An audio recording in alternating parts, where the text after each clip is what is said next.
Hello ဒီဗီဒီယိုလေးမှာကတိုင်းယွန်ဂျူကောကာကိုပြပြပေးသွားမှာဖြစ်ပါတယ်ရှင်ဒါဆိုလို့ရှိရင်ရုံဆုံးခုတိုးပါလေးတွေကိုလိုက်ဆိုကြည့်ကြရအောင်ရှင်ဂျီမတ်ယုံကြည်သည်ကန်ဆယ်လူရှိမတ်ပေဖြတ်သည်ရှီလာဆင်မတ်အတိပေးသည်အကြောင်းကြားသည်ဟိုရှောရှော့တက်တီကန်အထောက်အထားလျော်ရှူရှော့ဝေလက်ခံဖြတ်ပိုင်းပေါင်ချခန့်ပူယာယီစကန်ခန့်ချူရှိရဆိုင်သည်တန်အမှတ်ရမှတ်ဦးမေတရုတ်စီပင်တရုတ်စီဒီတရုတ်ပန်းပင်ကိုပြောတာပါနောက်တစ်ခုကကြတော့ဟျာကုတိုပန်အရေးပေါ်ရဲစကန်ရဲ့ဖုန်းနံပါတ်က130ဟျာကုတိုပန်နောက်တစ်ခုကဟျာကုဂျူကျူပန်ဆိုလို့ရှိရင်ကဒီမီသက်ဖုန်းနံပါတ်ပေါ့နော်နောက်တစ်ခုက Q နီရုတ်တရက်မိုဒီနီမယာမကလွန်ကဲစွာထာနိုရှိမီနီစတေမတ်ပျော်ရွှင်စွာနေဆောင်မြနေပါတယ်အီဂျော်ဒက်ဒါဘာဘေးအီမြတာခိုင်ဝါမှာဆိုလို့ရှိရင်ကခခရီအင်းတာဝန်ရှိသူတက်ဆိုင်သူခိုးစုလမ်းကြောင်းစတာတိုစတင်ခြင်းအစားဤဆိုတာကနေရအစိယူရှိုရှိမတ်အနိုင်ရသည်ယောမီမိုနိုမှာဆိုလို့ရှိရင်ကနိုင်ရမိပူပင်စင်ရစင်ရင်စင်ရမေဆာမရှိဒုခေဆိုတာကနှိုးဆက်နိုင်မေကစာမင်မတ်မျက်လုံးကပွင့်သည်နှိုးသည်တိုင်းငါကစီဆိုတာကတက္ကသိုလ်ကျောင်းသားတက္ကသိုလ်ကျောင်းသူခိုင်တိုအဖြစ်နာလီမတ်အတံမြည်သည်ဆက်တိုရှိမတ်ချိန်သည်ချိန်ကိုက်သည်နေရာချသည်ဆိုဒီသိမှုအဲ့ဒါတောင်မှဒါဆိုလို့ရှိရင် grammar လေးတက်ကြည့်ရအောင်အဲ့ယွန်ဂျူကောကိုင် grammar နံပါတ်1မှာဆိုလို့ရှိရင်ကဘာအိုင်းဝဘာအိုင်းဆိုတာကじゃဒီလိုမျိုးလုပ်တဲ့အခါဒီလိုမျိုးလုပ်တဲ့အခြေအနေလို့ပြောချင်တဲ့အခါမျိုးမှာဆိုလို့ရှိရင်ဒီဘာအိုင်းဝဆိုရင်အသုံးပြုလို့ရတယ်ပေါ့နော်သူရဲ့ရှေ့မှာဆိုလို့ရှိရင်က verb ဆိုလို့ရှိရင် plain form လိုက်ပြရမယ် EAGD ဆိုလို့ရှိရင်ဘာအိုင်းဝနဲ့ဒီတိုင်းသုံးတယ်နာ AGD ဆိုလို့ရှိရင်လည်းဒီတိုင်းသုံးတယ်တခုရှိရက noun ကိုဘာအိုင်းနဲ့သုံးတဲ့အခါမှာ not ခံတွဲပြရမယ်အဲ့တော့ဘာအိုင်းနဲ့သုံးတဲ့အခါမှာ noun not ဘာအိုင်းဝလိန်အနေနဲ့ကြည့်မယ်ဆိုလို့ရှိရင်ကနာနီကမွန်တိုင်းကအရုပါအိုင်ဝဝါတာရှိနီခီတေကူတာဆိုင်နာနီကဆိုတာကတခုကိုတဲ့မွန်တိုင်းပြဿနာတွေမိကုန်းနေကအရုပါအိုင်ဝရှိတဲ့အခါရှိတဲ့အခြေအနေမှာဆိုလို့ရှိရင်ဝါတာရှိနီခီတေကူတာဆိုင်ငါကိုမေးပါတယ်တခုကိုအပြဿနာရှိလာတဲ့အခါမျိုးမှာပြဿနာရှိလာတဲ့အခြေအနေမျိုးမှာဆိုလို့ရှိရင်ငါအမေးပါလို့ပြောချင်တာပါနောက်တစ်ခုကစန်စီကအီနိုင်ပါအိုင်ဝဒိုရှိတာလာအီဒတ်ကဆရာမရှိတဲ့အခြေအနေမျိုးဆရာမရှိတဲ့အခါမျိုးမှာဆိုလို့ရှိရင်ဒိုရှိတာလာအီဒတ်ကဘယ်လိုလုပ်ရင်ရမလဲနောက်တစ်ခုကပါဆိုကွန်ကခိုရှောနော့ပါအိုင်ဝါလန်လာကုရှိတဲ့ကူသားဆိုင်ဒီ laptop ကပြတ်နေတဲ့အခြေအနေမျိုးပြတ်နေတဲ့အခါမျိုးမှာဆိုလို့ရှိရင်ဆက်သွယ်အကြောင်းကြားပေးပါတယ်အဲ့တော့ခိုရှောဆိုတာကနောင်ဖြစ်တယ်နောင်ကိုပါအိုင်နဲ့တွဲတဲ့အခါမှာနော့ခံတွဲပြရမှာဖြစ်တဲ့အတွက်ကြောင့်ခိုရှောနော့ပါအိုင်ပြတ်နေတဲ့အခြေအနေမျိုးပြတ်နေတဲ့အခါမျိုးမှာဆိုလို့ရှိရင်လန်လာကုရှိတဲ့ကူသားဆိုင်ဆက်သွယ်ပေးပါအကြောင်းကြားပေးပါအဲ့တော့သူပြောချင်တာကဒီလိုမျိုးဖြစ်တဲ့အခါမျိုးမှာဒီလိုမျိုးဖြစ်တဲ့အခြေအနေမျိုးမှာလို့ပြောချင်တယ်ဆိုလို့ရှိရင်ဒီပါအိုင်ကိုအသုံးပြုလို့ရတယ်ပါအိုင်ရဲ့အရှိမဆိုလို့ရှိရင် verb ဆိုရင် plain form EAGD not AGD noun ဆိုရင် not ခံတွေ noun not ပါအိုင်ဝ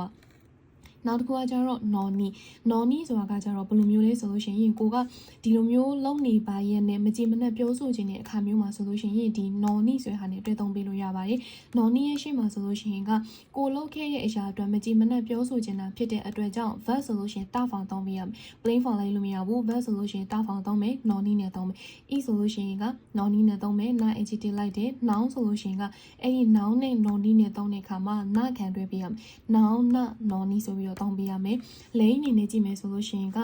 မန်မိုအိုရှတာနော်နီဒိုကိုနီခိုင်တာကအဘွေတေအီမာဆန်မန်မိုရှတာနော်နီဆိုတာကဒီလိုမျိုးမှတ်စုကိုရေးထားခဲ့ပါရန်နဲ့မှတ်စုပြုလုပ်ထားပါရန်နဲ့ဒိုကိုနီဘယ်နေရာမှာခိုင်တာကဆိုတာကရေးခဲ့တယ်လေဆိုတာခခုဆိုတာရေးတယ်အဲ့တော့ဘယ်နေရာမှာရေးထားလဲဆိုတာအိုပွင့်သိအမဆန်မမှတ်မိတော့ဘူးတဲ့ကိုမန်မိုရေးထားပါရင်နဲ့မန်မိုကိုလောက်ထားပါရင်နဲ့ဘယ်နေရာမှာရေးထားလိုက်လဲဆိုတာကိုမမှတ်မိတော့ဘူးလို့ပြောချင်တယ်ဆိုလို့ရှိရင်ဒီ noni နဲ့သုံးလို့ရတယ်ပေါ့နော်နောက်တစ်ခုကကျတော့ကျော်ဝါယာဆုမီနိုဟီနာနော်နီဟာတာရိုက်တေဤတို့ဒီနေ့ကပိတ်ရက်နားရက်ဖြစ်ပါရန်နဲ့အလုံးလုံးနေအဲ့တော့ယာဆုမီနိုဟီဆိုတာကနားရက်ဆိုတာကနောင်ဖြစ်တယ်နောင်ကို noni နဲ့တွဲသုံးမယ်ဆိုလို့ရှိရင်နားခံတွဲပေးရမှာဖြစ်တဲ့အတွက်ကြောင့်ယာဆုမီနိုဟီနာနော်နီဟာတာရိုက်တေဤမှာအလုံးလုံးနေရဲ့ဒါဆိုလို့ရှိရင်လက်ရှူလေးနဲ့တွဲပြီးတော့ကြည့်ကြရအောင်ရှူအေရဲ့အချိပါမှာဆိုလို့ရှိရင်ကခိုင်ရှာနီအိုကိုရဲတို့ပါအိုင်ဝါလာလာကုရှိတဲ့ကိုသားဆိုင်ခိုင်ရှာနီအိုကိုရဲတို့ဆိုတာကကုမ္ပဏီကိုနောက်ကြတယ်အဲ့တော့ကုမ္ပဏီကိုနောက်ကြမယ်ဆိုတဲ့အခြေအနေမျိုးနောက်ကြတဲ့အခါမှာဆိုလို့ရှိရင်ဆက်သွယ်အကြောင်းကြားပေးပါတယ်နောက်တစ်ခုကနီမိုဆိုကစကနိုင်ပါအိုင်ဝါလာလာကုရှိတဲ့ကိုသားဆိုင် နီမိုဆိုကစကားနိုင်ဆိုတာကအထောက်ပိုးတွေမရောက်တောင်ပြောချင်တာအဲ့တော့နီမိုဆိုကစကားနိုင်ပါအိုင်ဝါလန်လာကိုရှိတဲ့ကိုသာဆိုင်ဆိုတော့အထောက်ပိုးတွေမရောက်တဲ့အခြေအနေမျိုးမရောက်တဲ့အခါမျိုးမှာဆိုလို့ရှိရင်ဆက်သွယ်ပြီးပါတယ်ခိုးစုကြည့်ကိုနီအတပါအိုင်ဝါလန်လာကိုရှိတဲ့ကိုသာဆိုင်ခိုးစုကြည့်ကိုဆိုတာကကြတော့ဒီလမ်းမှာတွေ့ရတဲ့ရှင်မတော်တော်ဆောင်မှုနဲ့အတပါအိုင်ဝါတွေ့တဲ့အခါမှာကြုံတဲ့အခါမှာဆိုလို့ရှိရင်လန်လာကိုရှိတဲ့ကိုသာဆိုင်ဆက်သွယ်အကြောင်းကြားပေးပါတယ်နောက်တစ်ခုကကောပီခီနိုချောရှိကဝါတွေ့ပါအိုင်ဝါလန်လာကိုရှိတဲ့ကိုသာဆိုင်ဒီကော်ပီဆက်ရဲ့အခြေအနေကစိုးတဲ့အခါအခြေအနေမကောင်းတဲ့အခါမျိုးမှာဆိုလို့ရှိရင်ဆက်သွယ်အကြောင်းကြားပေးပါတယ်။ရှင်လျောကဟိစယောနာပါအိုင်ဝါလန်လာကုရှိတဲ့ကိုသာဆိုင်စာရွက်စာတမ်းတွေလိုတဲ့အခါလိုတဲ့အခြေအနေမျိုးမှာဆိုလို့ရှိရင်ဆက်သွယ်ပေးပါ။အဲ့ဒီဘက်တာကခိုရှောနောပါအိုင်ဝါလန်လာကုရှိတဲ့ကိုသာဆိုင်ဒီဒလီကပြက်နေတဲ့အခြေအနေမျိုးမှာဆိုလို့ရှိရင်ဆက်သွယ်အကြောင်းကြားပေးပါဒါဆိုလို့ရှိရင်တစ်ခုခုဖြစ်တဲ့အခြေအနေမျိုးတစ်ခုခုဖြစ်တဲ့အခါမျိုးမှာလို့ပြောချင်တယ်ဆိုလို့ရှိရင်ဒီပါအိုင်ဝါအသုံးပြုလို့ရတယ်ပါအိုင်ရဲ့ရှေ့မှာဆိုလို့ရှိရင် verb ဆိုလို့ရှိရင် dictionary ဖောင်လိုက်တယ် eng ဒီတန်းသုံးတယ် not eng ကိုဒီတန်းသုံးတယ် noun ဆိုရင် not ခံတွဲပြီးတော့မှပါအိုင်နဲ့သုံးပေးရမယ်နောက်တစ်ခုကကြောင့် noni မှာဆိုလို့ရှိရင်က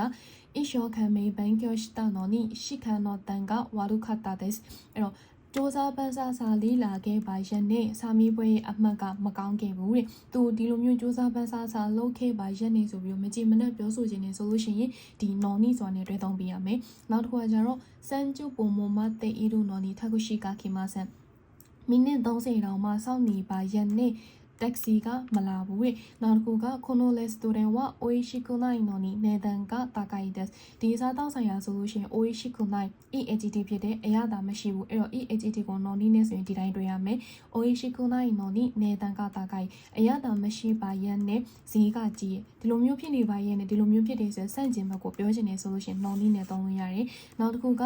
夫は料理が上手なのにあんまり作ってくれませんယောက်ျားဆိုလို့ရှိရင်ဟင်းချက်တာကတော့ပါရက်နဲ့တိတ်ပြီးတော့ပြုတ်လို့ပြီးတိတ်ပြီးတော့မချက်ပေးဘူးလို့ပြောချင်တာပေါ့နော်နောက်တစ်ခုကကျတော့今日は日曜日なのに働かなければなりませんဒီနေ့ကတနင်္ဂနွေနေ့ဖြစ်ပါရဲ့နဲ့အလုံးမလုံးလို့မရဘူးတဲ့အဲ့တော့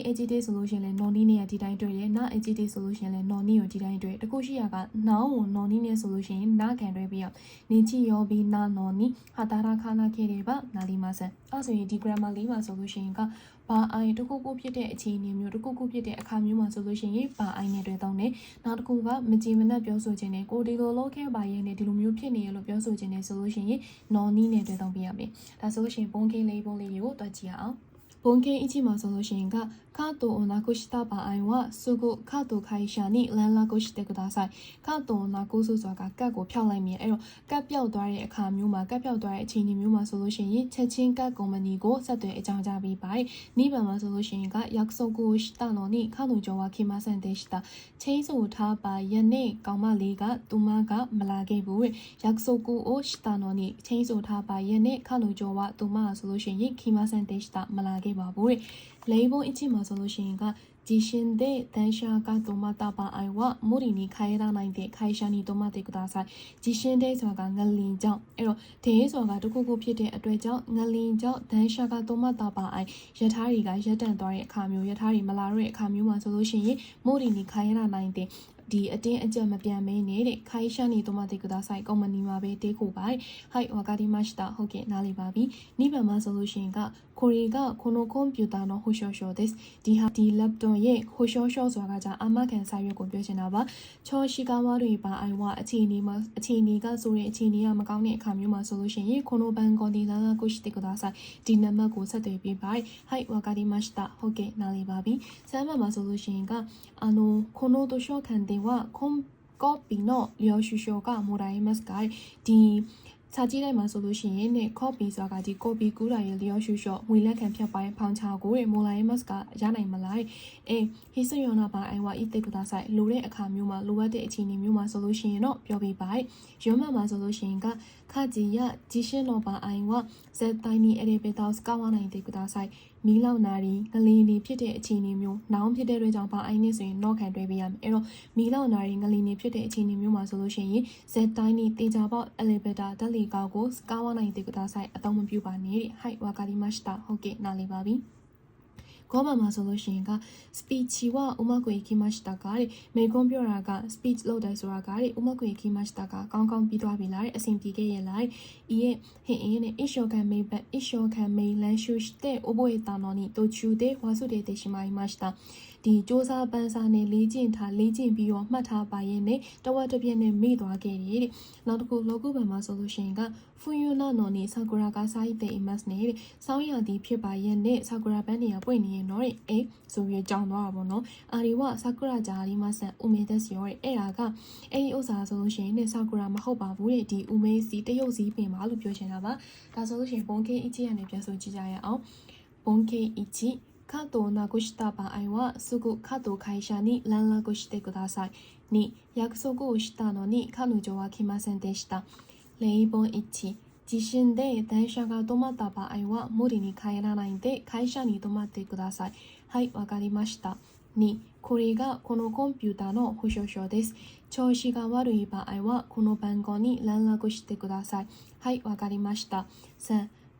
この図書館ではコピーの領収書がもらえますかはい、必要な場合は言ってください。4、火事や地震の場合は絶対にエレベーターを使わないでください。はい、わかりました。5、スピーチはうまくいきましたかいいえ、一生懸命練習して覚えたのに途中で忘れてしまいました。